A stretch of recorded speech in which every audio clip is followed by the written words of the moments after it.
आप सभी को प्रेज द लॉर्ड। प्रभु यीशु मसीह के मधुर मीठे नाम में जय मसीह की। खुदा का धन्यवाद हो कि परमेश्वर ने एक बार फिर से मुझे अनुग्रह दिया कि आपके बीच में आ पाई। आज जब वचन में हम देखते हैं आज के मनन के लिए, तो आज्ञा पालन के विषय में देखने पाएंगे। आज्ञा पालन जब हम करते हैं तो परमेश्वर हमें कौन कौन सी आशीषें देता है। वैसे तो बाइबल पूरे आशीषों से, आज्ञा पालन और प्रतिज्ञाओं से भरा हुआ है, लेकिन आज हम कुछ बातों को देखेंगे। लय व्यवस्था 26 का 3 वचन। यदि तुम मेरी विधियों पर चलो और मेरी आज्ञाओं को मानकर उनका पालन करो, तो मैं तुम्हारे लिए समय समय पर मेंह बरसाऊंगा तथा तुम्हारी भूमि अपनी उपज उपजाएगी और मैदान के वृक्ष अपने अपने फल दिया करेंगे। यहाँ पे परमेश्वर का वचन कहता है कि यदि तुम मेरी विधियों पर चलो और मेरी आज्ञाओं का पालन करो। परमेश्वर की जो विधियां हैं, जो परमेश्वर की आज्ञा है बाइबल के अनुसार, जो आज तक हमने सीखा है, हमने जाना है कि परमेश्वर हमें कौन कौन सी आज्ञाओं को देता है। परमेश्वर हमेशा हमें पाप से दूर रहने की आज्ञा देता है, बुराई से दूर रहने की आज्ञा देता है।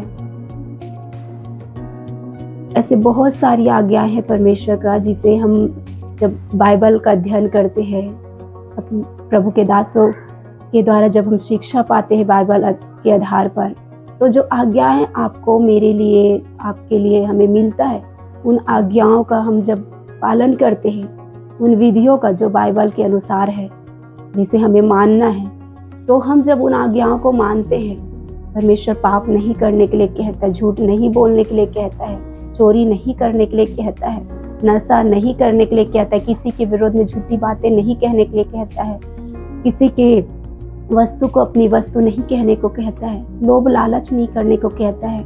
तो बहुत सारी ऐसी आज्ञाएं बाइबल के अनुसार।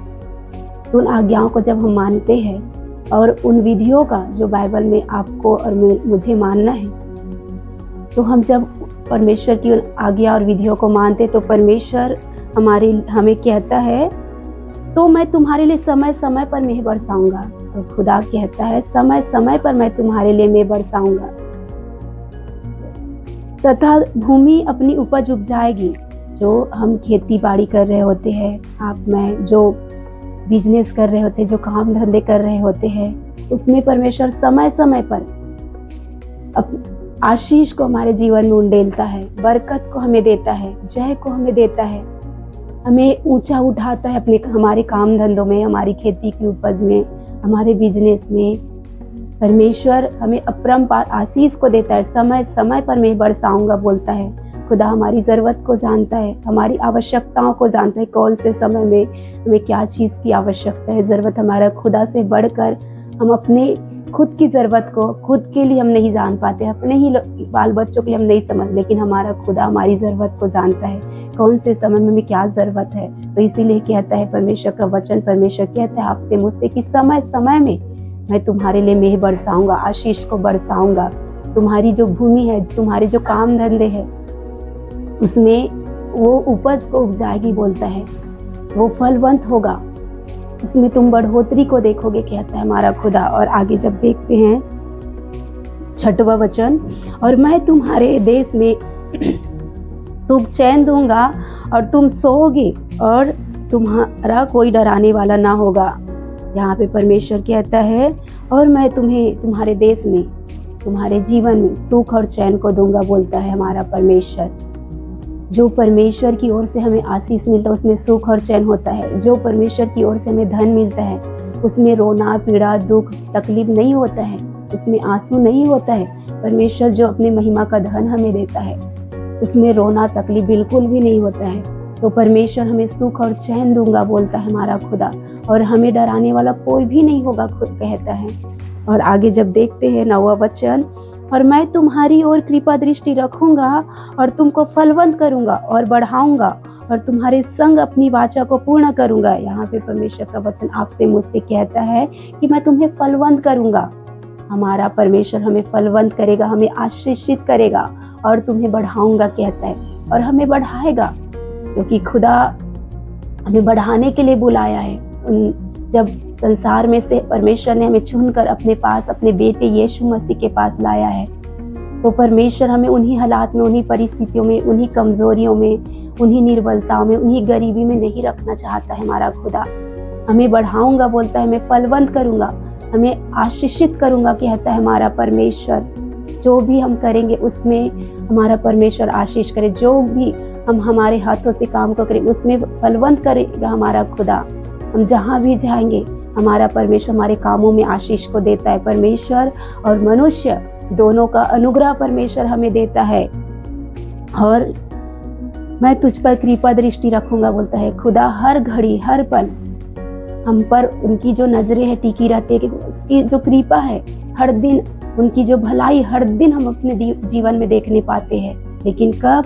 जब हम परमेश्वर की आज्ञाओं का पालन करते हैं, उनके नियमों को, उनकी विधियों को मानते हैं, तब हमारा परमेश्वर में अत्यंत बढ़ाता है, महान करता है हमारा परमेश्वर। हमें किसी चीज की, किसी भली वस्तु की घटी हमारा खुदा नहीं होने देता है, क्योंकि बार बार में परमेश्वर ने कहा है मैं तुझे एड़ी नहीं, पूंछ नहीं, सीधा सिर बनाऊंगा कहता है, नीचे नहीं ऊपर रखूंगा कहता है हमारा परमेश्वर। तुम्हारे दुश्मनों के सामने तुम्हारा मेज बिछाऊंगा कहता है हमारा परमेश्वर। तो जो परमेश्वर हमें इतनी बड़ी बड़ी प्रतिज्ञा को हमारे साथ बांधता है, तो वो परमेश्वर उसे पूरा करने के लिए भी सामर्थ्य है। तो हमें परमेश्वर के वचन पर, उनकी विधियों पर, उनकी आज्ञाओं पर मन लगाना है। और आगे जब देखते हैं, और तुम्हारे संग अपनी वाचा को पूर्ण करूंगा कहता है हमारा खुदा।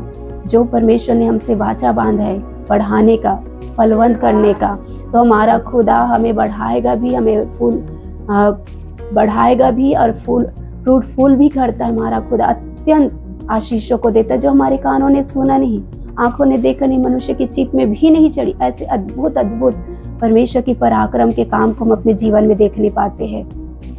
वो हमारे साथ जो वाचा उसने बांधी हमें बढ़ाने का, उन वाचाओं को हमारा खुदा पूरा करता है। परमेश्वर का धन्यवाद। और 10वां वचन कहता है, और तुम रखे हुए पुराने अनाज को खाओगे और नए के रहते भी पुराने को निकालोगे। जो हमारा पुराना से पुराना जो रखा हुआ अनाज होता है उससे तुम खाओगे, और जो तुम नया उपजाओगे वो तुम्हारे भंडारों में रखा जाएगा। इतने पुराने से पुराने, मतलब के कहने के अनुसार, वचन के अनुसार ये कहता है परमेश्वर कि तुम्हारे खत्ते भरे पूरे रहेंगे, तुम्हारे जो रस कुंड है उमंडते रहेंगे, तुम्हारे जो भंडार है वो सदा छलकते हुए रहेंगे। वो उसमें कभी घटी नहीं होगा, उसमें घटी नहीं होगा बोलता है हमारा खुदा। वो हमेशा छलकता रहेगा, बढ़ता रहेगा। इतनी आशीष को परमेश्वर हमें देना चाहता है। 12वें वचन में देखते हैं, और मैं तुम्हारे मध्य चला फिरा करूंगा और तुम्हारा परमेश्वर बना रहूंगा। यहाँ पे हमारा खुदा कहता है कि मैं तुम्हारे मध्य चला फिरा करूंगा। आपके और मध्य में, हमारे परिवार में, हमारे लोगों में परमेश्वर सदा चलता फिरता रहेगा। सदा उनका हाथ हमारे सिर पर, हमारे जीवन पर बना रहेगा। और परमेश्वर का हमारे जीवन में हमारे साथ चलना फिरना, मतलब ब्लेस्ड है वो मनुष्य जिनके साथ परमेश्वर रहता है, और जिसको परमेश्वर का साथ सदा मिलता है। उसे किसी चीज की, किसी बात की कोई घटी होने नहीं देता है। उसे किसी बात की, ऐसे मनुष्य को चिंता करने की आवश्यकता नहीं है जिसके साथ परमेश्वर हमेशा सदा चलता फिरता है। और आगे देखते हैं, और मैं तुम्हारा परमेश्वर बना रहूंगा और तुम मेरी प्रजा बने रहोगे। और परमेश्वर कहता है कि सदा मैं तुम्हारा परमेश्वर बना रहूंगा और तुम मेरी प्रजा बने रहोगे। मैं तुम्हारा वह परमेश्वर यहोवा हूँ जो तुमको मिस्र देश से इसलिए निकाल लाया कि तुम मिस्रियों के दास न बने रहो। हमारा जो परमेश्वर है हमें किसी मिस्रियों के, किसी दास्ता के जुए में नहीं रहने देता है। किसी मनुष्यों के, किसी पाप के गुलाम नहीं रहने देता है। किसी गरीबी के गुलाम परमेश्वर में नहीं रहने देता है। कोई बीमारी का गुलाम बनने के नहीं रहने देता है हमारा परमेश्वर हमें। परमेश्वर जब हमारा परमेश्वर बन चुका है, बना रहूंगा बोलता है, और तुम मेरी प्रजा, तो कोई दास्ता का जुआ, कोई गरीबी, कोई असफलता, कोई रोग, कोई बीमारी हम पर राज्य नहीं कर सकती है, क्योंकि हम पर राज्य करने वाला हमारा राजा परमेश्वर यहोवा परमेश्वर है। तो धन्य है वे लोग जो परमेश्वर की प्रजा कहलाते हैं। तो इस वचन के द्वारा परमेश्वर आपको, मुझको कहना चाहता है कि हम जब आज्ञा को मानेंगे तो परमेश्वर की प्रतिज्ञा हमारे जीवन में पूरी होगी। तो सबसे पहले हम मनुष्य को चाहिए कि हमें परमेश्वर का आज्ञा पालन करना है। तो परमेश्वर ने जितनी वाचाएं आपसे मुझसे बांधी वो सब कुछ हमारे जीवन में परमेश्वर समय समय में पूरा करते चले जाएगा, हमें बढ़ाएगा, हमारे संतानों को बढ़ाएगा, हमें किसी चीज़ की कोई घटी नहीं होने देगा। तो ये इस वचन के द्वारा परमेश्वर आपको आशीष दे, इस वचन के द्वारा आप आपका घराना परमेश्वर की निज प्रजा हो सको और परमेश्वर के हाथ से आशीषों को पा सको। आप सबको प्रेज द लॉर्ड।